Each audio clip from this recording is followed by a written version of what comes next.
Hola, ¿qué tal, doctores y doctoras? Vamos a hacer la resolución del simulacro residentado médico, la parte A. La primera pregunta dice, uno de los siguientes marcadores es el estudio más específico y de paso también es el más sensible para detectar daño miocárdico. Es uno de los estudios principales que se piden cuando uno quiere descartar que haya necrosis miocárdica, o sea, en términos médicos, que haya infarto. Entonces, ¿qué pides? Troponinas, ¿no? Cualquier troponina, TI, ultrasensible. Son troponinas que se piden, son biomarcadores. Y esos se van a elevar a las 6 a 8 horas, inclusive los de alta sensibilidad hasta 1 a 3 horas, ¿no? Un máximo de 12 a 24 horas y se normalizan a los 7 a 10 días. Mire lo que toma el tiempo en normalizar. Es el marcador cardíaco específico con alta sensibilidad para necrosis miocárdica. El grado de elevación se correlaciona tanto con el tamaño del infarto como con el riesgo de mortalidad. Importantísimo. Esa es troponina T o I.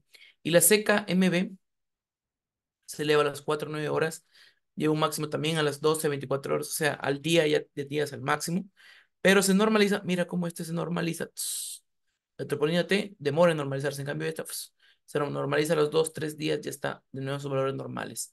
Por eso, ya no se utiliza normalmente en la clínica, porque estoy reemplazado por la troponina.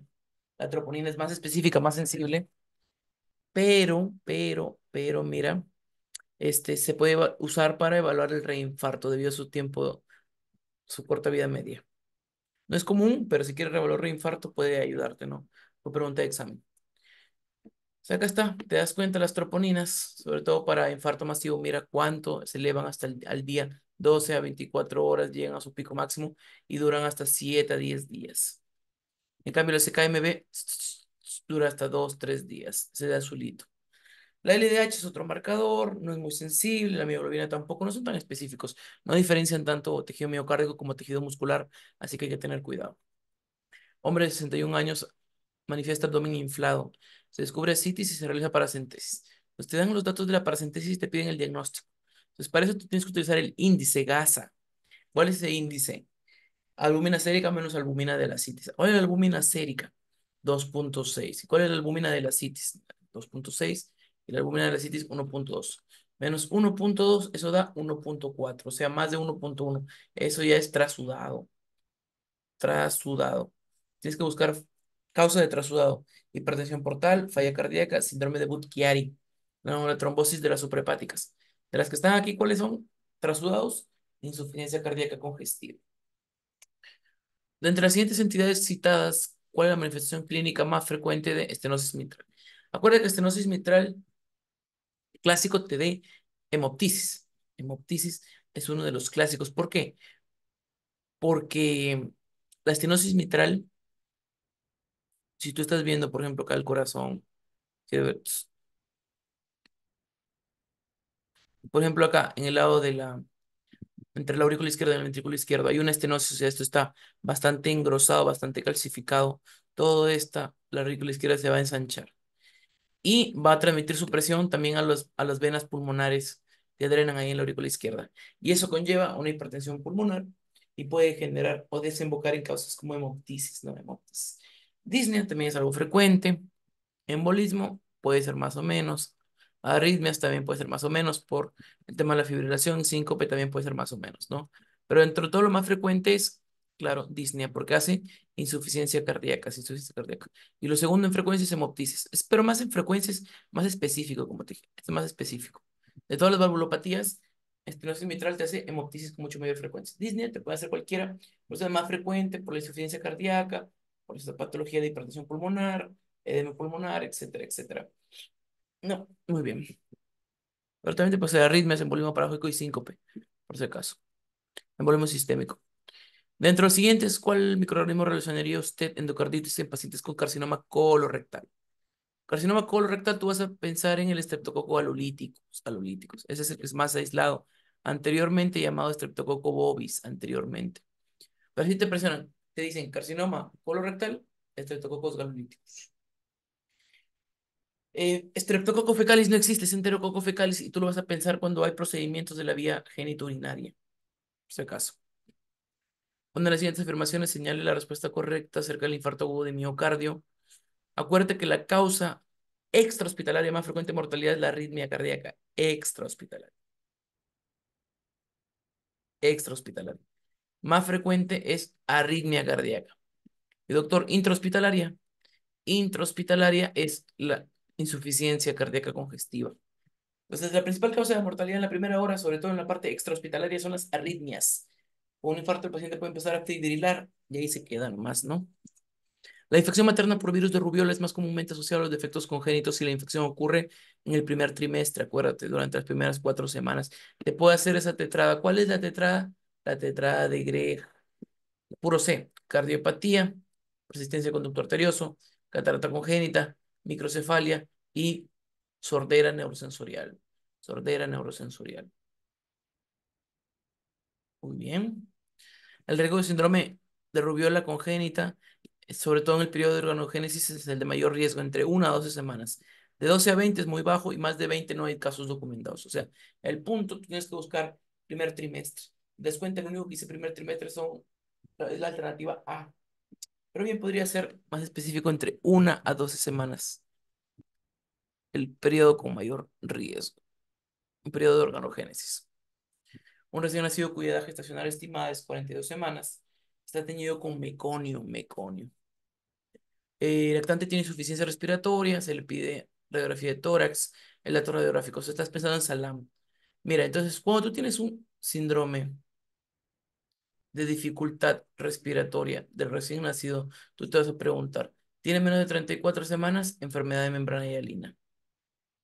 Y mira, te voy a decir lo que va a decir la radiografía para que tú marques eso. Vidrio esmerilado. Vidrio esmerilado tiene que decir la radiografía y tú marcas con total seguridad. Ahora, entre 34 a 41 semanas, ahí está taquino transitorio del recién nacido, que tiene que decirte sisuritis, sisuritis. Estoy siendo lo más específico. Y más de 41 semanas, ¿qué vas a ver? Salami. ¿Y qué va a decirte la radiografía?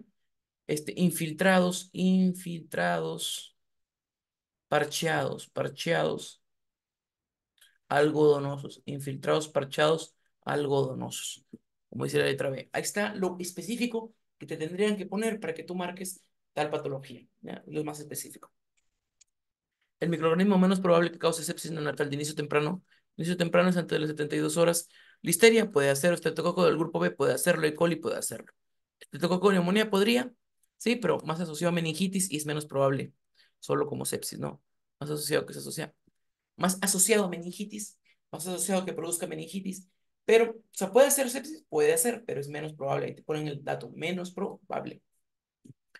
En la sala de partos hay un recién nacido con tono flexionado normal, excepto en la extremidad superior, que cuelga rotación interna, flexión del antebrazo. Eso que es la mano de propina de M, cero, mira, es rotación interna con aducción del brazo,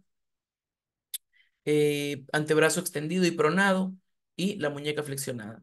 Eso es la postura de propina de M0 cuando hay lesión del plexo braquial superior, parálisis de Erbs-Duchenne, parálisis de Erbs-Duchenne. ¿Y dónde lo puedes ver más? En distocia de hombros. Estas parálisis las puedes ver en distocia de hombros. ¿Y cuál es un factor de riesgo para distocia de hombros? Macrosomía. O sea, un bebito, al menos en Jerusalén, más de 4 kilos, más de 4 kilos, macrosómico. Se le solicita que atienda a un recién nacido que presenta cianosis grave. Mira, desde que tú lo ves, recién nacido. Mira, el recién nacido, ¿cuál es la cardiopatía congénita cianótica más frecuente? En el recién nacido es la transposición de grandes vasos. Ahora, cardiopatía congénita cianótica, más allá del año de vida, eso es tetralogía de Fallot, acuérdate. Pero sí, de frente más que la transposición de grandes vasos. Ahora dice que no tiene taquipnia y no se escucha soplo. Bueno, puede haber soplo en la transposición, podría haber, pero no, pero también no. Entonces sí, sí cabe la posibilidad. La radiografía de tórax revela mediastino estrecho. Sí, el pedículo vascular es estrecho. Aparte de atrofia tímica, que aún así estrecha más el mediastino. Entonces sí, recuerda que puedes ver eso, el famoso signo del huevo en la cuerda. ¿Por qué? Porque se estrecha el mediastino. Pedículo angosto, forma ovoidea, aumento de la aurícula derecha, flujo pulmonar normal o aumentado. Entonces, hay una apariencia de huevo en una cuerda, mira la radiografía de tórax de transposición de grandes vasos, el corazón agrandado y globular se asemeja a un huevo tumbado de lado. La cuerda representa el mediastino superior que aparece estrecho debido a atrofia tímica inducida por el estrés. Y hay aumento de las marcas vasculares. una deposición de grandes vasos. Varón de 60 años, alcohólico crónico con cirrosis hepática, es traído por estar confundido. Mira, voy a estar con cierto grado de encefalopatía, con dolor abdominal intenso y diarrea. Está con fiebre, está con asterixis por parte de la encefalopatía y abdomen distendido con dolor difuso. Eso probablemente sea, está con asitis, ¿no? Por la matriz desplazable. Y puede ser una asitis a tensión cuando te dicen marcada distensión, marcado dolor. ¿Puede provocarlo? Sí. También que podría tener una peritonitis bacteriana espontánea. ¿Qué debería ser? Una paracentesis. ¿Por qué? Porque la paracentesis, si esa tensión, podría ser terapéutica, pero también podría ser diagnóstica para medir leucocitos, medir polimorfonucleares que sean más de 250, para diagnosticar peritonitis bacteriana espontánea, ¿no? Leucocitos polimorfonucleares, para hacer un GASA, aunque ya con el antecedente de cirrosis hepática ya sabemos por qué. Pero si tú ves las otras alternativas, por si acaso no te dé tanta confianza en la respuesta, evaluación por cirugía, porque no hay signos de peritonismo. Sí, bien es cierto, hay dolor difuso, no hay signos peritoneales. Antiespasmódicos le vas a dar así nomás, para que vaya a casa. Probióticos por la diarrea, antibiótico terapia, podría ser antibiótico terapia, pero mira, el paciente está confuso, está encefalopático. ¿Vía oral le vas a dar? Tampoco. ¿Ves? Ahí estaba la trampita, por si acaso marcaste antibiótico terapia pensando, ¿no?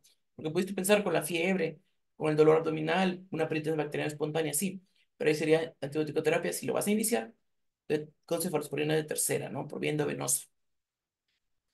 Pues ahí estaba el truquito, ahí estaba el truquito.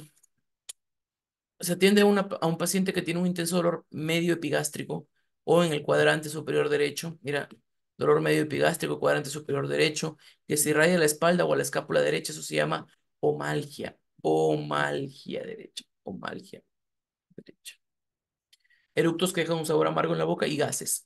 Esa es omalgia derecha, es por tema de colicistitis. Con la colicistitis, cuando se empieza a inflamar, irrita nervios que comparten, o irrita nervios que comparten, valga la redundancia, la inervación también del hombro, sobre todo el hombro derecho. Entonces, puede ser un caso de colicistitis, aparte que tengan Murphy, te pueden decir esto, dolor en cuadrante superior derecho, omalgia derecha, es el dolor del hombro y de la escápula, y ahí tienes que considerarlo, ¿no? Considerarlo. Acuérdate que su característico es Murphy, el arresto inspiratorio. Murphy positivo es característico de colicistitis. Mujer de 45 años, secretaria de profesión, refiere hemorroides que sangran frecuentemente con la disposición y prolapsan fuera del canal anal, siendo dificultosa la reducción. O sea, ¿cuál es la clasificación de las hemorroides? La clasificación de las hemorroides son cuatro. Y acá pones tú si hay prolapso y acá si hay reducción. Y acá vamos a poner el tratamiento. ¿Te parece? Ya. En la tipo uno no hay prolapso y por ende no es necesario la reducción. En la 2 hay prolapso de manera, o sea, hay prolapso cuando hay esfuerzo y se reduce de manera espontánea. En cambio, en el grado 3 hay prolapso espontáneo y necesita reducción manual, o sea, es difícil su reducción. Pues mira, ahí puede estar. El tipo 4 siempre hay prolapso, sí hay prolapso y no se puede reducir, no se puede reducir. Entonces, el primero es tratamiento médico. El segundo es tratamiento con bandas o escleroterapia, o sea, ese tratamiento un poquito más complejo. Tratamiento de ligadura con bandas, escleroterapia. Y esto de aquí, cirugía. Entonces, ya ves, como ya es tipo 3 por lo menos, porque dice que es dificultosa su reducción. No especifican si realmente se llega a reducir o no, porque es dificultosa probablemente porque necesita reducción manual, o puede ser dificultosa y no reducirse, que ya es tipo 4. Sea como fuere, 3 4 grado 3 4 cirugía, grado 3 4 hemorroidectomía quirúrgica. Varón de 46 años, de hace 5 días presenta tos y fiebre, obrero de construcción civil. Y mira, tórax asimétrico, abombamiento en el lado derecho, matidez. Que tenga matidez significa que no puede ser neumotórax, porque neumotórax es hipertimpánico, hipertimpánico. Abolición del murmullo y egofonía. Abolición del murmullo y egofonía del mismo lado, ¿no? Entonces, mira, ¿Qué te puede servir acá? El tórax asimétrico quiere decir que hay una patología de un solo lado, ¿no? A ver. Abolición del murmullo puede estar en atelectasia, sí. Abombamiento del lado derecho. Ahora mira, tiene 5 días, ¿no? 5 días, tos y fiebre. La egofonía es un sonido en la cual cuando tú pides al paciente que diga una palabra, por ejemplo, diga 33, se escucha como si tuviera una voz nasal. Y eso pasa, o eso se ve cuando hay derrame pleural. Hay una zona de egofonía, inclusive hay el signo de Ewart.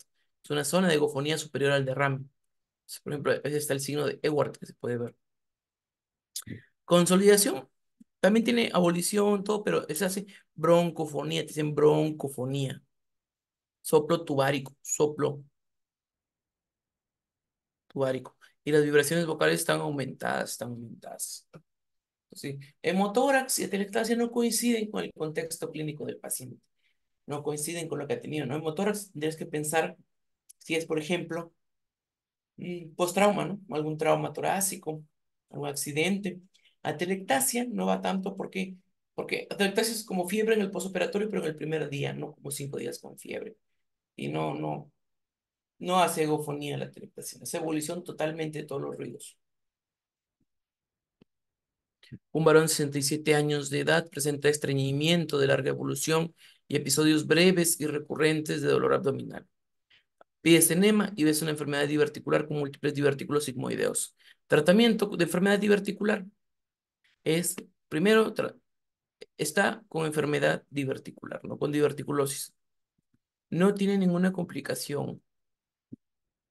Entonces, el manejo puede ser manejo médico, no tiene ninguna complicación. Puede ser dieta alta en fibra. No tiene ninguna complicación como para dar tratamiento. ¿Cuál de las siguientes alternativas constituye un factor de riesgo para cáncer de cervix? Todas las que están ahí, tabaquismo, ¿no? Baja paridad no, es alta paridad. Alto nivel socioeconómico no, es bajo nivel socioeconómico. Compañero sexual no, es promiscuidad. No solo un compañero sexual único, sino es promiscuidad. Inicio tardío no, inicio temprano, antes de los 21 años, sobre todo antes de los 16. A menudo el primer síntoma de cáncer de cervix, ¿cuál es? El primer síntoma de cáncer de cervix, el más frecuente, es la coitorragia, la coitorragia. O sea, una hemorragia transvaginal durante el coito. ¿Dolor durante el coito puede haber? Sí, pero el sangrado durante el coito es el primer síntoma. La mama derecha de una mujer de 47 años muestra el aspecto característico de peau d'orange, ¿no? La piel de naranja. ¿De cuál de las siguientes situaciones es principalmente consecuencia de esta afección? La piel de naranja es cuando hay un bloqueo del sistema linfático, un bloqueo de los vasos linfáticos cutáneos. Al final produce un edema como pareciera con hoyuelos, tipo la naranja, ¿no? Mujer de 28 años consulta por método de planificación familiar, tiene un hijo de 3 años nacido de parto normal, sufre de convulsiones y usa carbamazepina como tratamiento. Entonces, la carbamazepina en el paciente con epilepsia, te han preguntado hacer el cansancio y usa método de planificación familiar. ¿Cuál de los siguientes anticonceptivos sería el menos efectivo? ¿No? Mira, los únicos que puedo utilizar en este contexto, y lo hemos visto también en los priming, es irónicamente la medroxiprogesterona. Tú dirás, ¿por qué irónicamente? Porque la carbamazepina interactúa en el citocromo y se lleva el metabolismo de las hormonas. Entonces puede restar el efecto de las hormonas. Entonces, el único que no se ha visto afectado es la medroxiprogesterona, hacia la Depo-Provera.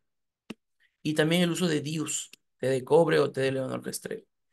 El único que es menos efectivo de los combinados orales. Ese sí, interacción medicamentosa. Interactúan a nivel del citocromo. Entonces puede que la carbamazepina disminuya el efecto de los anticonceptivos y aumentar el riesgo de embarazo. Entonces sí, pues sería menos efectivo.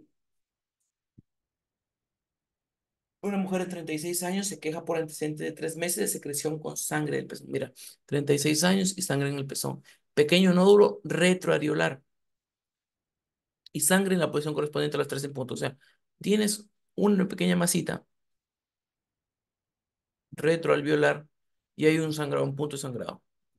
Una Helorragia, uniporo, con masa retroareolar, mujer, joven, sin factores de riesgo aparentes. Eso es papiloma intraductal hasta no demostrar lo contrario. Hasta demostrar lo contrario. Sobre el riesgo relativo es, la fórmula es la incidencia entre el grupo expuesto sobre el grupo no expuesto. Avioncito, compara la incidencia entre el grupo expuesto y el grupo no expuesto. El estudio de casos prevalentes y un estudio de casos y controles. Mira, el estudio de casos prevalentes y un estudio de casos y controles de una enfermedad con elevada letalidad. Mira, si tiene elevada letalidad, puede haber pérdida prematura de pacientes. Entonces, vas a dejar de estudiar algunos pacientes y probablemente esos que murieron prematuramente tenían mayor factor de riesgo a morir, mayor comorbilidades, o no te va a permitir estudiar adecuadamente esta enfermedad. Entonces, a veces hay un sesgo de selección, ¿no? Entonces, si es elevada letalidad, tus casos se van a morir muy pronto. Entonces, no vas a terminar bien con los datos del estudio. La proporción de individuos de una población que tiene una enfermedad en un momento dado, eso es prevalencia, prevalencia. Todos los que tienen la enfermedad en un momento dado, no los que recién estoy diagnosticando, no, no, sino todos, los recién diagnosticados y los que ya tenían el diagnóstico, ¿ok? Se le aplicaron una prueba diagnóstica a un grupo de individuos sanos. Se observa 20% de falsos positivos. ¿Cuál de las siguientes es cierta? ¿Cuál de las siguientes es cierta? Entonces, esto es 20%. Ahorita vamos a ver que lo que quiere decir que la especificidad es del 80%. Mira, vamos a ver. Se le aplicaron una prueba diagnóstica a un grupo de individuos sanos. Se observa que, ponte, 20 da falso positivo. 20 da falso positivo. 20 de 100 en total, no, 20 de 100. Entonces, 20 son falso positivo, 80 son verdadero negativo, ¿verdad? Ponte 20%, 20 de 100, 80. Entonces, especificidad, ¿cuánto es? 80 verdaderos negativos, 80 más 20, 100. La especificidad es 80%. Eso te quiere decir, la especificidad es 80%. Te recomiendo que hagas ese cuadrito, ¿no? De la prueba con enfermedad y pones, si sale positivo y tienen enfermedad, es verdadero positivo. Si sale positivo en la prueba y no tienen la enfermedad, es falso positivo. Si sale negativo en la prueba, pero así tienen la enfermedad, es un falso negativo. Y sale negativo en la prueba y no tienen la enfermedad o se está sano, es un verdadero negativo. Es lo verdadero negativo sobre los que no tienen enfermedad, 80 entre 100, es la especificidad, 80%. Un estudio sobre los hábitos de compartir jeringuillas y tener anticuerpos frente al virus de inmunodeficiencia. O sea, preguntas, grupo. Usa jeringuillas y dosas anticuerpos contra el VIH. Dice, en el mismo corte de tiempo, en el mismo momento, ese es un estudio transversal, ese es un estudio transversal. ¿Cuál de las siguientes constituye la red estructural principal de los órganos hematopoyéticos? La red principal de los órganos hematopoyéticos son las fibras reticulares. Fibras reticulares. ¿Ya? Es el punto más. Son un armazón de tejido conectivo, es característico de esos órganos. En una célula epitelial intestinal, ¿cuál de los siguientes procesos implica transporte de glucosa del lumen intestinal al torrente sanguíneo?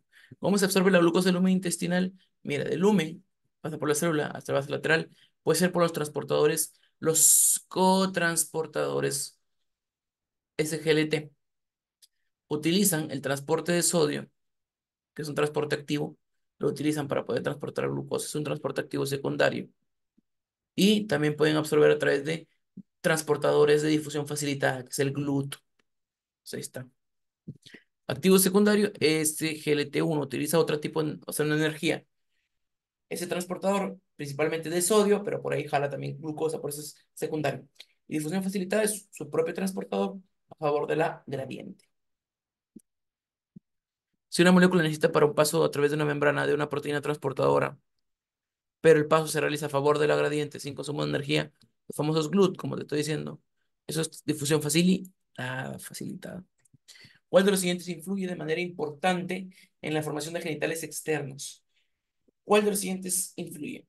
la presencia de andrógenos fetales es importante, la presencia de andrógenos fetales.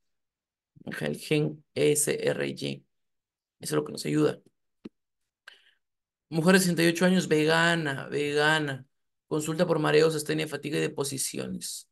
Mira, fatiga, palidez, está ictérica y hay trastornos de la sensibilidad vibratoria. Mire, parestesias, o sea, síndrome de cordón posterior de la médula espinal. ¿Por qué? Porque se afectan a una X, el famoso BTPP, vibración, este, tacto fino, propiocepción y peso. Entonces, vibración, tacto fino, propiocepción y peso. ¿No? Y mire, tienes anemia con macrocitosis. Los reticulocitos están normales, no están aumentados. Entonces, no es hemolítica, es megaloblástica, lo más probable. Anemia macrocítica. ¿Y qué te falta que te digan? El BCM más de 100. Y sí, pues como es vegana, la etiología más probable, la etiología es la deficiencia de vitamina B12. Muy bien. ¿Cuál de las siguientes arritmias cardíacas se relaciona más frecuentemente con la ingesta excesiva de alcohol etílico? Acuérdate que la ingesta excesiva de alcohol etílico puede producir miocardiopatía, está asociado a miocardiopatía dilatada. Y esto puede también producir fibrilación auricular como arritmia. Un paciente con alteraciones en su sistema cardiovascular es sujeto a estudio de su pulso venoso. Tiene una onda A, todo es normal, pero tiene una onda A cañón. La onda A cañón generalmente cuando es irregular se presenta en bloqueo AB completo. Mira, cuando no hay contracción auricular, no hay onda A, eso es fibrilación auricular. Cuando hay resistencia para el llenado de la aurícula derecha por estenosis tricuspidia, por hipertensión pulmonar, por hipertrofia ventricular, o sea, todo lo que aumente a la aurícula derecha vas a ver onda grande. Y cuando la aurícula derecha se contrae, cuando no debe, se contrae al mismo tiempo, contra una válvula tricuspida cerrada, vas a ver la onda a cañón. Si es regular, puede ser trastorno de reentrada intranodal o ritmos de la unión. Pero si son irregulares, que es lo más frecuente que te han preguntado, es disociación auriculoventricular, o sea, bloqueo de tercer grado, bloqueo completo. ¿Cuál prueba diagnóstica es la más sensible para descartar la existencia de reflujo gastroesofágico ácido en un paciente con pirosis? Eso es pH intraluminal. ¿Por qué? La impedenciometría es cuando es reflujo alcalino, pero la pHmetría de 24 horas es cuando es reflujo ácido. De los tumores malignos del intestino delgado, uno de los siguientes es el más frecuente.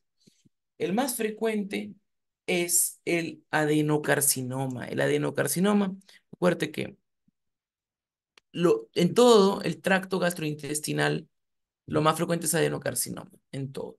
Excepto en esófago, esófago proximal y en ano. Ahí los carcinomas son epidermoides, epidermoides, porque están en contacto con el exterior.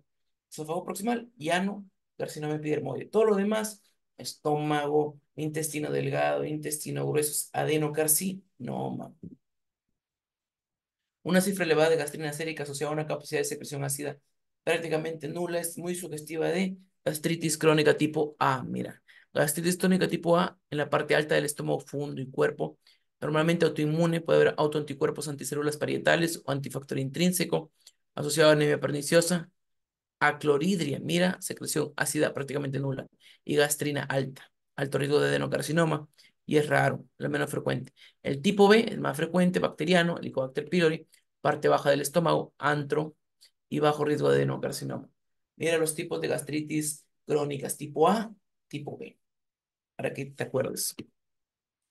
La causa más frecuente, vómito no bilioso en el neonato es estenosis hipertrófica de píloro. Vómitos no biliosos, acuérdate, más frecuente en varones, acuérdate entre la segunda a tercera semana de vida. Te van a contar vómitos no biliosos. Entre las características anatómicas y fisiológicas del recién nacido normal, no se encuentra, ¿cuál no se encuentra? Entre las características anatómicas y fisiológicas Mira, de todos los que estamos viendo ahí, este peso está normal, la talla normal, perímetro cefálico también normal, torácico normal, fontanela anterior no. Ahí, muy grande. Este es bastante grande, ¿no? 6 centímetros. Normalmente son 2 a 4 centímetros, ¿no? 2 por 3 centímetros. Ya tú te acordarás de tu atención del recién nacido. Ujú.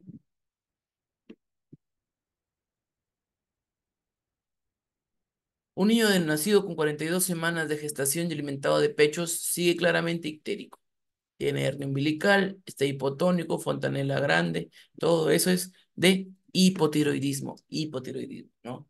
Mira, ictérico, hernia umbilical, macroglosia, fontanela anterior grande, hipotónico, característico de hipotiroidismo congénito. Una niña de 2 días de vida con fiebre es explorada por el equipo pediátrico. Las técnicas de imagen muestran malrotación del intestino delgado con falta de fijación del mesenterio. Los vasos que rodean a la unión duodeno-yeyunal están obstruidos. Mira, malrotación del intestino, configuración del intestino del mesenterio. Los vasos que rodean a la unión duodeno-yeyunal están obstruidos y se están desarrollando gangrena intestinal. Lo más probable, mira, que debido a esa malrotación, como no se ha fijado el mesenterio, hay mayor riesgo de volvulación. O sea, que gire en su propio eje el intestino. Y mira, ahí pueden agarrar los vasos sanguíneos, sobre todo si es a nivel de duodeno y yeyuno, pues te dicen eso, a nivel de la unión duodeno y yeyunal se ha obstruido los vasos, ¿no? Eso es un vólvulo de intestino medio, vólvulo de intestino medio. Así te van a contar ese caso. ¿Qué diagnóstico nos haría pensar en un neonato cuyo único dato son vómitos con sangre? Vómitos con sangre, todas las que están ahí, la hernia hiatal o también la parahiatal. Al final, ¿por qué? Porque te pueden llegar a ulcerar. ¿No? Es que están ahí comprimiendo, pueden llegar a ulcerar la mucosa gástrica y pueden producir vómitos con sangre matemesis. Raro, pero puede ser. Mujer de 30 años fue colicistectomizada por colelitiasis. A la exploración de la cavidad abdominal todo está normal, no se realizó con la geografía intraoperatoria y no ocurrió accidente quirúrgico alguno, todo normal. Pero reingresa a los 15 días por ictericia, coluria y acolio, o sea, post-colecistectomizada, ¿no? Post-colecistectomizada, colecistectomizada, regresa por síndrome colestásico. Y tú te preguntas, ¿por qué le sacaron la vesícula? Por litos. Pues, ¿cuál es lo más probable? Es que todavía queden litos. ¿Cómo se llama eso? Coledocolitiasis residual. Porque ahí te pone, no se realizó con la angiografía intraoperatoria, no se aseguraron de que no hubieran calculitos en el colédoco. Entonces puede ser. Diagnóstico. Un fumador de 70 años presenta una masa inguinal derecha que ha crecido y ha causado incomodidad en meses recientes, ¿no? O sea, tiene una masa inguinal, se queja de reciente dificultad con la micción y nicturia, la inflamación no se extiende al escroto. Entonces, lo más probable, yo sé que dicen fumador, piensas en cáncer, piensas en lo que sea, no dice cáncer. Y estos son raros y no tienen nada que ver con el contexto. Hidrocele te dirían transluminiscencia positiva. No, lo más probable es que sea hernia inguinal. Y si no se extiende el escroto, lo más probable es que sea directa. Aparte no está estrangulada porque no han hecho cambios en la piel ni nada. Es hernia inguinal directa. Acuérdate que sale por el triángulo de Hesselbach. Varón de 81 años, historia de diabetes mellitus y estreñimiento crónico. Llega por dolor abdominal brusco desde hace 2 días. Mira, dolor abdominal brusco. Y distensión, no hay signo de rebote, dilatación de asas y signo de omega. Eso, ese famoso signo de omega, porque está el intestino así. Eso es vólvulo. ¿Vólvulo de qué? De sigmoides. Sigmoides. El síntoma o signo que se relaciona con a una pancreatitis aguda con litiasis biliar es la ictericia, ¿no? Por obstrucción del colédoco. Ictericia. Una mujer de 40 años de edad refiere 3 días de dolor abdominal. 3 días de dolor abdominal, cada vez más intenso, náuseas y vómitos. Febrícula, mira, febrícula, dolor a la palpación del abdomen en el cuadrante superior derecho, resistencia muscular voluntaria, en especial en la inspiración. ¿Eso qué es? Eso es Murphy. Murphy. Si tiene Murphy, eso es colecistitis aguda.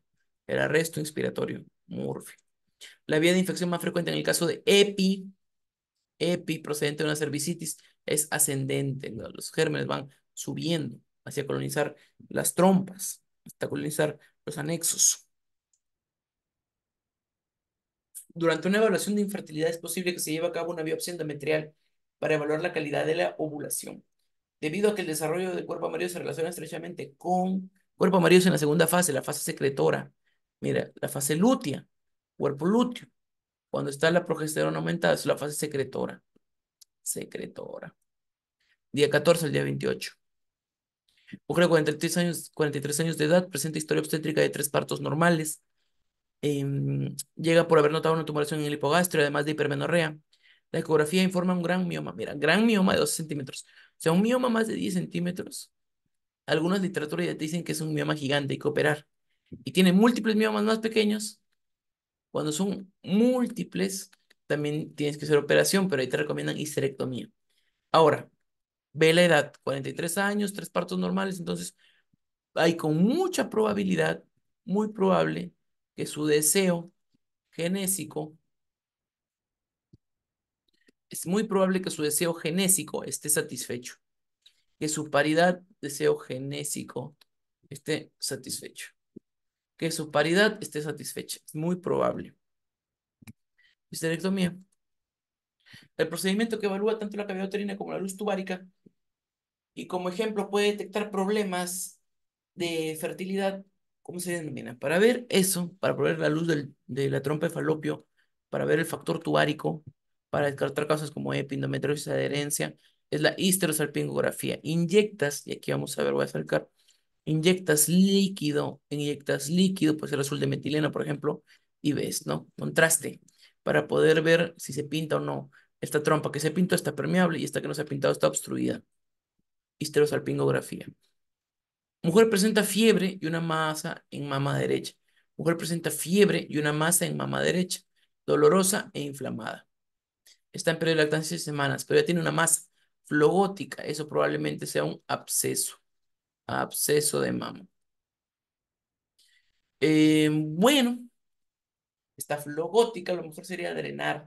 Drenar, pero no mencionan el tamaño. Y eso de punción aspiración con aguja fina, más que todo esto es para ganglios. Ganglios, cuando quieres tomar una muestra para biopsia. Lo que tienen que decirte es antibiótico-terapia y drenaje. Drenaje. Cuando se produce un error de diseño es aquel, mira, cuando se produce un error de diseño es aquel que se produce de igual modo en todas las mediciones que se realizan de una magnitud y se contrapone al error aleatorio. ¿Quién se contrapone al error aleatorio? Es el error sistemático. Pero mira, ¿cómo es error de diseño, el error de diseño. Porque no vas a medir lo que tienes que medir. En cambio, este es por error de precisión. Mira cómo está. Pero este, eres preciso, pero no estás midiendo. Esta era la verdad, el que está en el centro, la diana. Pero no estás midiendo lo que debes medir. Eres preciso, pero fallaste en el diseño porque no viste qué es lo que debías medir. Entonces, es un error. Y eso se va a repetir en toda la medición. Es el error sistemático. En una variable cualitativa, quali, el índice que nos da más información son los porcentajes. Lo usamos, ¿no? Los porcentajes. La relación entre los objetivos alcanzados y programados globales, mira, que tú logres tus objetivos programados es tema de efectividad, que tú logres tus objetivos, ¿no? La medida de los recursos que tenemos, mira, los recursos que tenemos forman parte de la estructura. Los recursos que tenemos forman parte de la estructura. Señale cuál característica no es una de las fundamentales en APS. ¿La APS tiene que ser integral? Sí, tiene que ser integral. ¿Tiene que ser participativa? Sí, con participación de la comunidad siempre te ponen. Accesible, tiene que alcanzar. Y continua y permanente, sí. Especializada, no. No busca ser especializada. No busca ser especializada. Se piensa que la rotura de las membranas en el embarazo a término induce el parto por la liberación residual de un precursor de prostaglandinas. ¿Cuál es el precursor de prostaglandinas? El ácido araquidónico, sistema de básicas. Ácido araquidónico. ¿Cuál de las siguientes opciones describe mejor la retroalimentación positiva de a los estrógenos en la liberación de LH? Acuérdate que hay un pico de estrógenos. Hay un pico de estrógenos y consiguiente un pico de LH. Pico de estrógenos y consiguiente un pico de LH. Más o menos 36 horas antes de la ovulación, antes, y este es 24 horas antes de la ovulación. Entonces, ¿De qué depende? De las concentraciones de estrógeno circulante. Esa concentración, generalmente hay un feedback negativo, ¿no?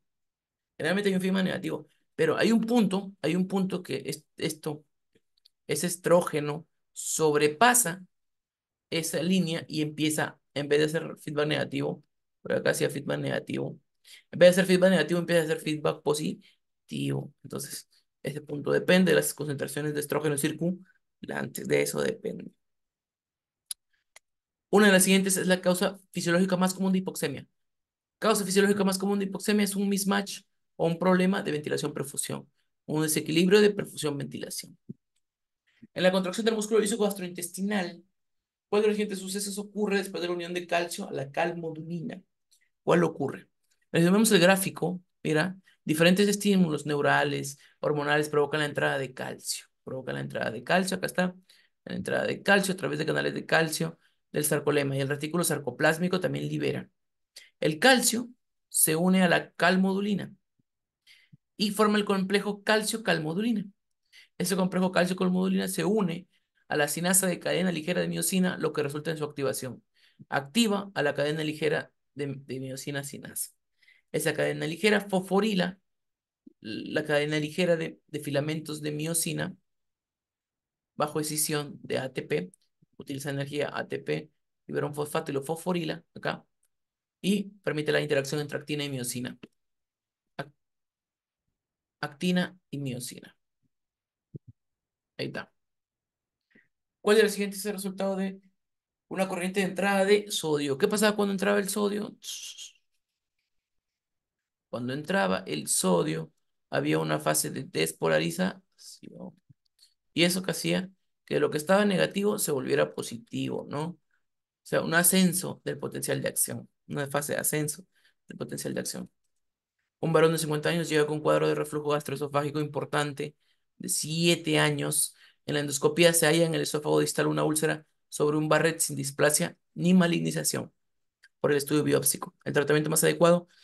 Mira, tienes un Barrett, pero no tiene displasia ni malignización. O sea, el Barrett normalmente se hace un seguimiento. Das inhibidores de bomba y haces seguimiento. Entonces, mira, vamos a ver un ejemplo. Vamos a ver una imagen acá. ¿Ves? El esófago normal, su epitelio es escamoso, estratificado, y el esófago de Barrett, donde está lesionado ahí, y es un epitelio columnar simple. O sea, hay una metaplasia. Ese cambio de epitelio por algún agresor, por alguna noxa, se llama metaplasia. De un epitelio columnar, perdón, de un epitelio estratificado a un epitelio columnar. ¿Qué es lo que haces? Primero, terapia con inhibidores de bomba. Y considera si es que el paciente es asintomático y continúas con la terapia de mantenimiento a largo plazo si hay síntomas. Luego, endoscopía con biopsias de 4 cuadrantes cada 2 centímetros de la zona sospechosa. La mucosa color salmón, es esa zona, ahí está la mucosa color salmón, zona sospechosa, zona sospechosa. Si no hay displasia, repite la endoscopía cada 3 a 5 años, por eso seguimiento. Y si es indefinido, pues acá decía que no había displasia, ¿no? Entonces cada 3 a 5 años lo repite. Y si es indefinido por displasia, repetir la endoscopía después de 3 a 6 meses de tratamiento. Si hay displasia de bajo grado, terapia endoscópica de irregularidades de la mucosa y puede ser vigilancia en todo caso. Y si hay displasia de alto grado, tienes que hacer tratamiento endoscópico, hay que retirar eso, o puedes hacer ablación por radiofrecuencia. Vas a considerar la cirugía antirreflujo o la resección del segmento según la evaluación de un especialista, ¿no? Del gastroenterólogo en este caso. El examen endoscópico de esófago está indicado para detectar esófago de Barrett en hombres sintomáticos con ERG crónico más de 5 años y o frecuentes, que ocurren al menos semanalmente, mira, síntomas frecuentes. Y más de 2 de estos factores de riesgo. Acuérdate, mira, factores de riesgo. Edad mayor de 50 años, etnia blanca, obeso, tabaquista o antecedentes mismos de su familia de esófago de Barrett. Importantísimo. Mujer de 46 años con ascitis que presenta elevación de la presión portal. Se determina que se trata de una hipertensión portal presinusoidal, en cuyo caso la presión de enclavamiento esperará que esté. La presión de enclavamiento es la presión que se mide con el catéter de Swan-Ganz, que es la presión pulmonar. Presión a nivel pulmonar, la arteria pulmonar. Entonces, si es presinusoidal, ¿qué quieres ver? Si es presinusoidal, por ejemplo, que está antes de llegar al hígado, esto es presinusoidal. Antes de llegar al hígado, antes de llegar al hígado. por esquistosomiasis, leptospirosis, cirrosis biliar primaria, fibrosis, etcétera, quiere decir que a nivel del corazón todo está ok, porque la patología cardíaca hace causas post-sinusoidales, post-hepáticas, post-sinusoidales. ¿Ves acá post-sinusoidal? Enfermedad veno-oclusiva, esclerosis hialina. Entonces, si es pre-sinusoidal, probablemente es entre la vena porta y su llegada al hígado. Entonces, lo más probable es que la presión de enclavamiento a nivel del pulmón esté normal, porque no hay ningún tema de falla cardíaca, no hay ningún tema de patología cardiovascular. Varón de 57 años con ulceración péptica tiene mejoría transitoria por erradicación del Helicobacter pylori, pero 3 meses luego los síntomas recurren a pesar del tratamiento supresor de ácidos. No toma AINES, ¿ya? Análisis de heces no tiene antígeno del Helicobacter pylori, aparentemente. Endoscopía gastrointestinal alta. Ve pliegues, mira, pliegues gástricos prominentes, lo que habla de producción excesiva de gastrina, junto a ulceración persistente en el bulbo duodenal y ya detectada e inicio de una nueva úlcera, se sigue aumentando úlceras. O te van a contar de úlceras en la segunda porción del duodeno, porque el bulbo duodenal es la primera porción. Úlceras en la segunda porción del duodeno. Hay una concentración de gastrina, hay una concentración de gastrina alta y una secreción ácida basal mayor a 15 miliequivalentes por hora. Entonces, ¿cuál es la mejor prueba? ¿Qué estás pensando? ¿Estás pensando cuál sería la mejor forma para establecer? Estás viendo con úlceras, úlceras segunda porción del duodeno, aumento de gastrina. Te van a decir también un tipo de síndrome de malabsorción. Malabsorción.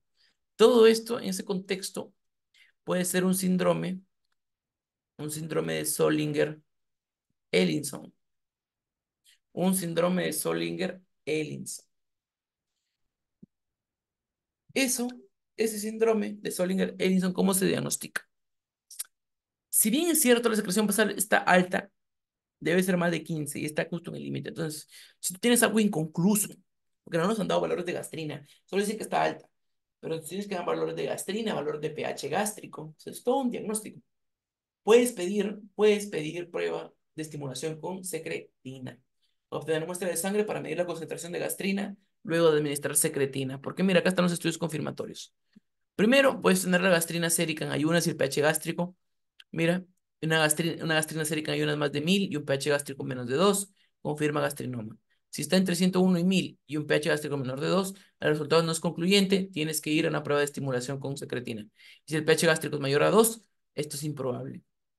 Ahora haces una prueba de estimulación de secretina. Si no tienes resultados concluyentes de los estudios iniciales, tienes que saber esto. Mira, en individuos sanos, una infusión de secretina inhibe la secreción de gastrina, pero en personas con gastrinoma, la infusión de secretina provoca un aumento. Mira ese efecto paradójico. Entonces, recomendaciones. Si tienes que está aumentada la gastrina sérica más de 120 picogramos, mira, un aumento de la gastrina sérica más de 120 picogramos sobre la gastrina en ayunas inicial confirma gastrinoma, ¿no? Le pones secretina y aumenta esa gastrina más de 100 picogramos por mililitro del basal que tenía el paciente. La secreción ácida basal, mira como dato, es de 1 miliequivalente en sujetos normales y de 2 a 4 en pacientes ulcerosos. ¿Qué pasa en el síndrome de Zollinger-Ellison? La secreción de gástrica basal, ácida basal, estamos viendo, será mayor de 15 miliequivalentes hora, o en promedio, mayor de 37,5 miliequivalentes hora, eh, en promedio, ¿no? Pero realmente más de 15. En estos casos, el pH gástrico será igual o menor a 2 y un pH mayor de 2, según dice ahí, o mayores 3,5 descarta prácticamente la presencia de la hipersecreción gástrica. ¿Ok? Muy bien. Se valora una revisión a una mujer de 61 años con diabetes tipo 2 mal controlada. Su glicemia está elevada con valores superiores a 200. A la exploración está obesa, la presión arterial es de 165/90. Mira, la glucosa está muy elevada, la presión arterial es de 165/90, el pulso es de 80 por minuto y presenta trastornos sensitivos en los pies. O sea, voy a tener neuropatía. O sea, es hipertenso, es diabético, ya tiene neuropatía, o sea que esto probablemente tiene más de 10 años por lo menos de diabetes mal controlada. ¿Cuál de los siguientes perfiles de lípidos en ayunas es más coherente? Todo elevado, pues. Colesterol total elevado, LDH, LDL alto y este, triglicéridos altos, ¿no? De una dislipidemia mixta, con alto riesgo cardiovascular. Debemos sospechar entre un paciente con hiponatremia e hiperosmolaridad, eso, sospechas de hiperglucemia. Mira, cuando tienes hiponatremia menos de 135, chequea la glucosa, siempre te lo dicen, ¿no? ¿Por qué? Porque si tú calculas la osmolaridad y te sale alta, más de 295, es una hiponatremia hipertónica y eso puede ser por hiperglicemia, puede ser por mannitol o puede ser por radiocontraste. Hiperglicemia, mannitol o por sustancias de radiocontraste. Lactante aparentemente nació bien, pero muestra microcefalia, corioretinitis, sordera y desarrollo tardío. ¿Cuál es la causa más probable? Cuando tú veas corioretinitis, tienes que pensar o bien en citomegalovirus o bien en toxoplasma. En este caso, citomegalovirus. Y vamos a ver, mira la infección en el recién nacido. Puede ser subclínica el 90% de casos y aproximadamente de ese 90%, 10% desarrolla una complicación tardía, más comúnmente pérdida de la audición. Ahora, puede haber infección sintomática al nacer, aproximadamente 10%. Puede haber hidrocefalia o puede haber microcefalia, cualquiera de las dos. Puede haber pérdida auditiva neurosensorial, la sordera, corioretinitis y después todos los hallazgos inespecíficos de Torch. Petequias púrpura, erupción en forma de muffin de arándanos, se le llaman, hepatosplenomegalia, pequeño pared gestacional, convulsiones, anemia hemolítica, etcétera, ¿no? Retraso psicomotor, discapacidad intelectual, discapacidad visual, pérdida de audición, anomalías dentales. Ya son hallazgos inespecíficos y esos últimos son ya complicaciones tardías. ¿Cuál de los siguientes define un nacimiento prematuro con fines estadísticos? Un prematuro es un feto que nace antes de las 37 semanas de gestación. Es un feto que nace antes de las 37 semanas de gestación. Un neonato término nace mediante un parto pélvico podálico doble. Mira, parto pélvico podálico doble. Se observa que tiene un Apgar de 3 al minuto y después está irritable e inquieto. Entonces, parto pélvico podálico doble, o sea, todavía es doble, ¿no? Tiene un Apgar 3, está irritable, mira, este, está rígido, músculos rígidos, protruye la fontanela anterior, tiene bradicardia progresiva, o sea, nace y tiene todas las de complicarse. Es un parto totalmente distóxico, es un parto distóxico, desde que es podálico y sobre todo gemelar. Y está irritable, tiene un Apgar 3, o sea, una depresión grave. Una depresión al nacer grave. Probablemente de todas las causas que hay ahí sea una hemorragia intracraneal, ¿no? Sobre todo porque hay una fontanela anterior abombada, protruye esa fontanela anterior. Entonces, está ocupando el espacio, ¿qué cosa? La sangre. Y aparte irrita, genera que los músculos estén rígidos y lo mantiene así al paciente bastante deprimido su estado, ¿no? ¿Cuál de los siguientes es el hallazgo más frecuente en una asfixia? Es la hipoxemia. Acuerdo que la asfixia es acidosis, o sea, la calemia no es, hipoxemia e hipercapnia. Eso es lo que tienes que ver. Un recién nacido prematuro muestra una respiración rápida ronca. Imagen en vidrio esmerilado, ya te la sabes. Enfermedad de membrana ya lina. Un varón de 82 años de edad presenta un dolor abdominal cólico que se desarrolla a lo largo de una semana. Últimamente está estreñido y se haya hinchado.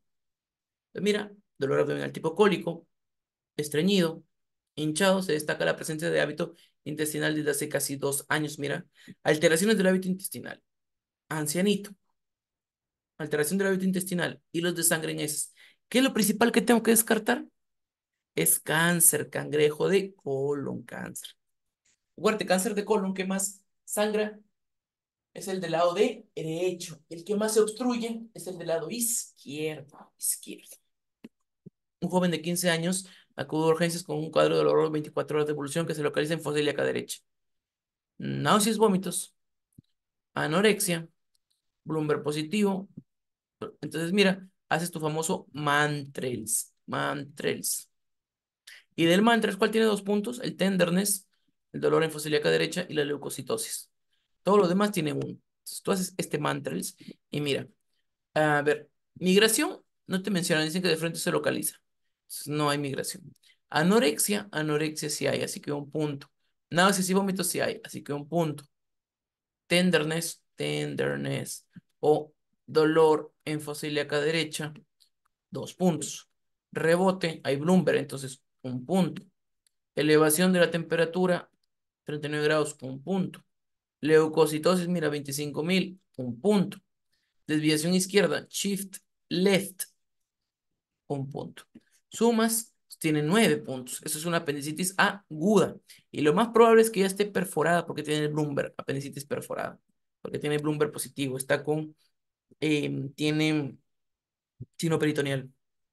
La determinación preoperatoria del antígeno carcinoembrionario en el cáncer de colon es importante acuérdate, los marcadores tumorales son importantes para el seguimiento posoperatorio.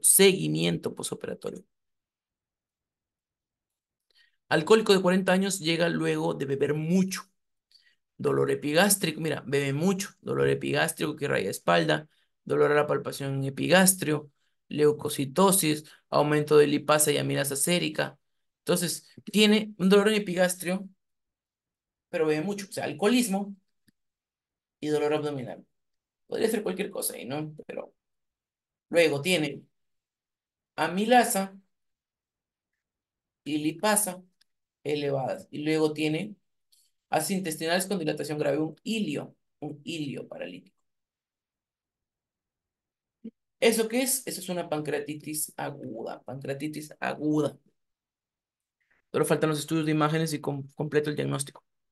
Una mujer de 67 años de edad se queja de parestesias en extremidades. Parestesias en extremidades. Parestesias en extremidades. Sensibilidad a la vibración, a la posición, a la percepción. O sea, el BTPP. Cordón posterior. Anemia. Úlcera. Mira, la escopía revela una úlcera en el cuerpo del estómago, que es lo más probable. Mira, no hay exceso de vitamina B12. Más probable es que sea un cáncer de estómago que está alterando la producción de el factor intrínseco. ¿Cuál es la indicación en la lesión intraepitelial de alto grado? Entonces, un LIE de alto grado, este, mira, un LIE de alto grado, lo que tú podrías hacer es que este es el PAP, ¿verdad? Es el PAP. Puede estar relacionado, no digo que sea lo mismo, puede estar relacionado al NIC2, al NIC3. ¿Qué requiere al final? Este, puede ser CKC, pero también es conolip es lo que más. Pero igual, es una conización, cono cervical. Una mujer de 65 años previamente sana, consulta por metrorragia escasa, 3 semanas de evolución, 65 años, posmenopáusica, que requiere es biopsia endometrial. Hay que descartar adenocarcinoma de endometrio. Mujer de 80 años con diagnóstico de cáncer de mama metastásico de pulmón. Es evaluada en su domicilio por médico tratante quien indica oxigenoterapia y analgésicos. ¿Eso qué es? ¿Está prolongando su vida? No exactamente, está generando que tenga una calidad de vida hasta su muerte, ¿no? Eso es una ortotanasia. Mira, eutanasia es que tú anticipas la muerte. Cuando tienes una enfermedad, doença en portugués, que no tiene cura, anticipa la muerte. Menos días de vida, menos sufrimiento. Ahora, ortotanasia, muerte natural. No haces procedimientos invasivos para prolongar los días de muerte. No, pues. Y distanasia ya prolongas la muerte. Muerte lenta con sufrimiento, más días de vida, o sea que lo intubes, que le hagas RCP, pero no te dando oxígeno y analgésicos, hasta que lleguen los días de su muerte. Es ortotanasia. Mujer de 42 años refiere hirsutismo, amenorrea y oligonovulación con dificultad para embarazarse. Eso es síndrome de ovario poliquístico. SOP, síndrome de ovario poliquístico.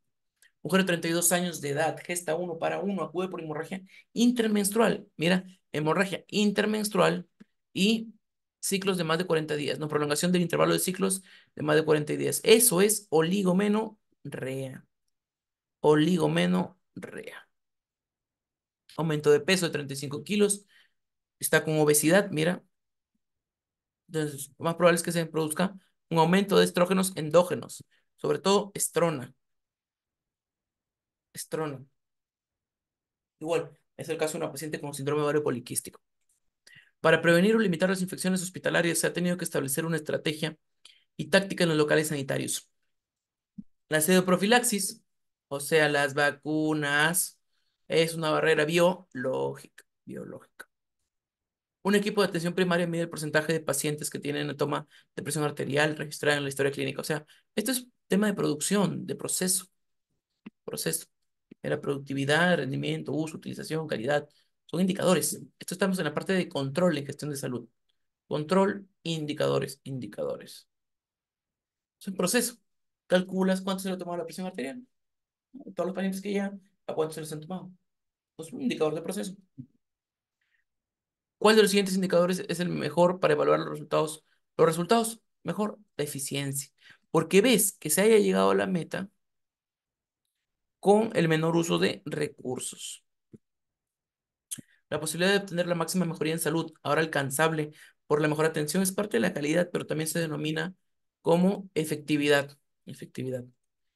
Un sistema de atención a la salud materno-infantil emplea un sistema de planificación basada en programas para lograr sus objetivos, lo cual implica que lo que tienes que hacer es identificar las barreras para el crecimiento y los recursos necesarios para superarlos, ¿no? Es parte de tu programa.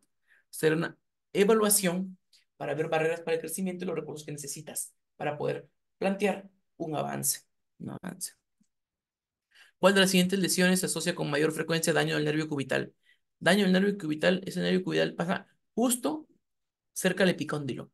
Justo ahí está el huesito, el golpecito de la risa, ¿no? Justo ahí, un golpe directo al epicóndilo medial. Mira, acá tienes parte ventral, acá está el epicóndilo lateral, este es el epicóndilo medial. Epicóndilo lateral, epicóndilo medial. Mira, acá podemos ver algunos datos. El epicóndilo medial es una prominencia medial más ósea del húmero, lugar de origen de la mayoría de flexores y pronadores redondos del antebrazo, ¿no? Cuando se lesiona tienes el famoso codo de golfista. Hay un surco cubital ahí, es un surco profundo debajo del epicóndilo medial a través del cual pasa el nervio cubital, es el hueso de la risa. Golpear el nervio cubital contra el epicóndilo medial causa dolor y una sensación de hormigueo similar a un shock y entumecimiento en la distribución del nervio cubital. Antebrazo, palma y lados palmares de dedos 4 y 5. Lados palmares de dedos 4 y 5. Esa es parte del epicóndilo medial, el huesito de la risa. Una de las siguientes lesiones se debe a la sección del nervio mediano. Nervio mediano, ya no puedes aducir y tampoco, perdón, ya no puedes abducir ni oponer el pulgar. Pérdida la posición del pulgar. Ya no puedes oponer el pulgar.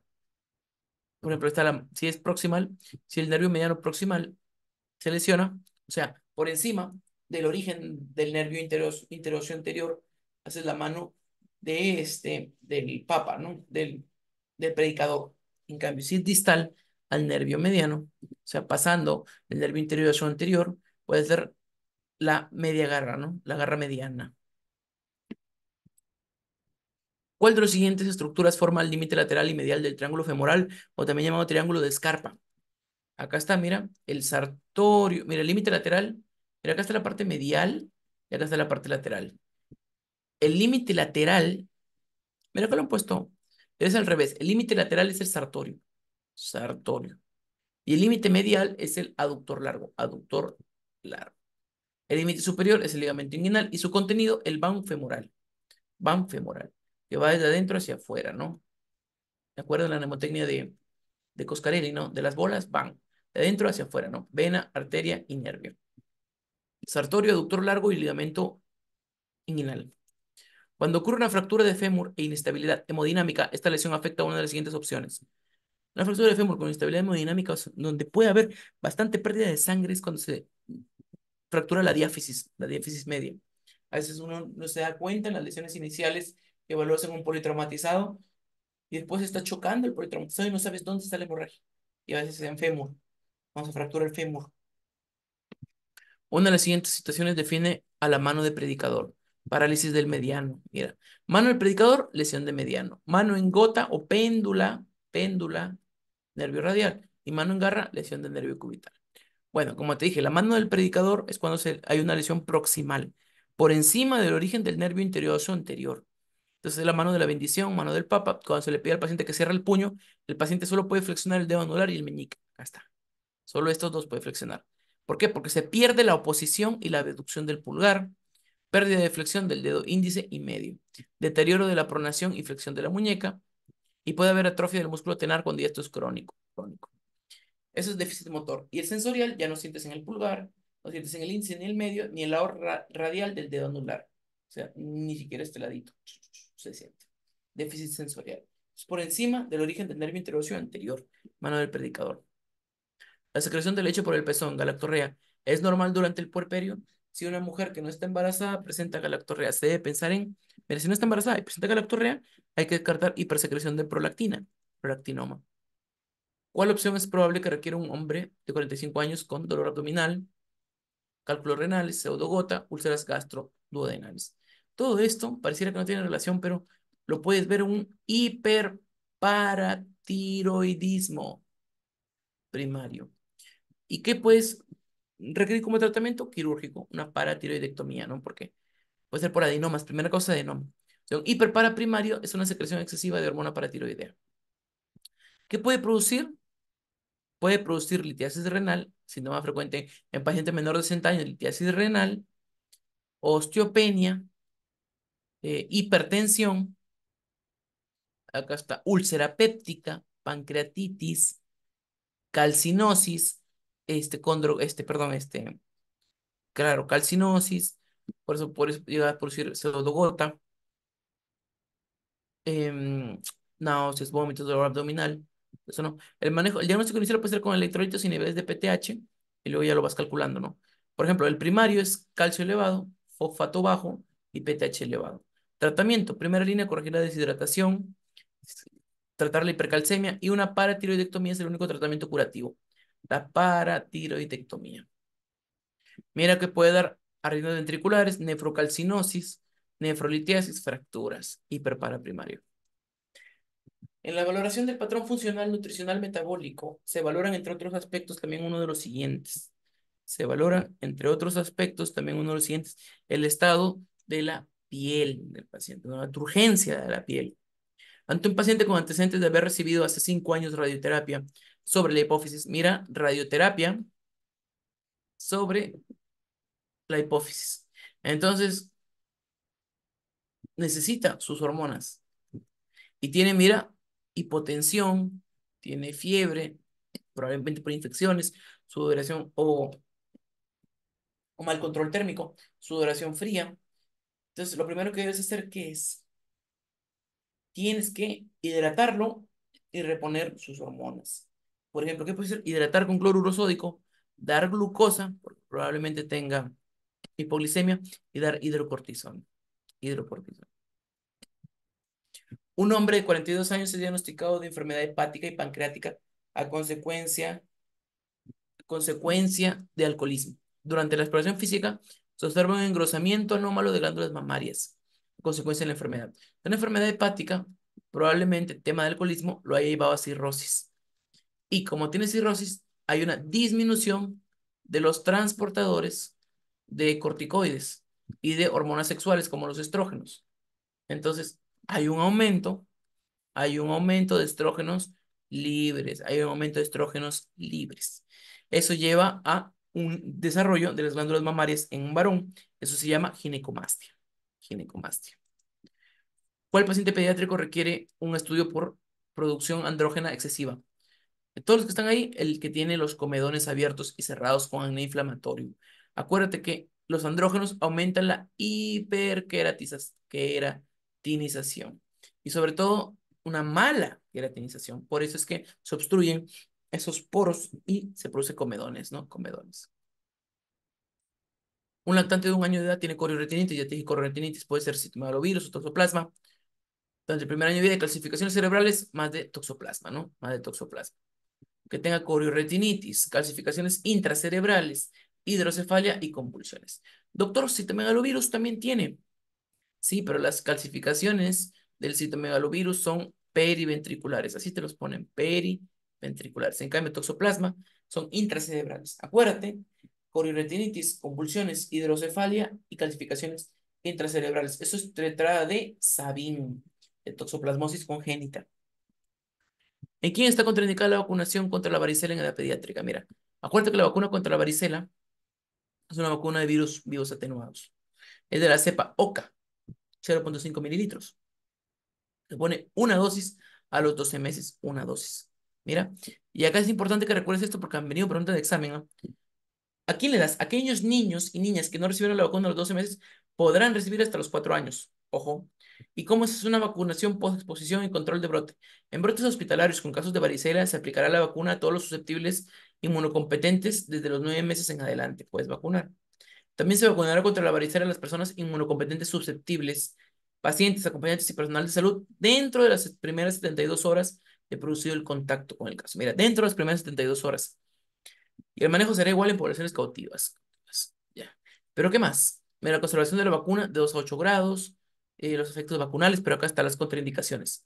Hipersensibilidad a cualquier componente de la vacuna, individuos que estén recibiendo tratamiento inmunosupresor, incluido dosis altas de corticoides, inmunodeficientes o tuberculosis activa no tratada, además de cualquier enfermedad que presente fiebre más de 38,5. No se da. Mira, de todos los que tienes ahí, es ese niño de 12 meses, niño de 12 meses, niño de 12 meses con diagnóstico de leucemia linfoblástica aguda. Y sobre todo se está recibiendo quimioterapia. ¿Por qué?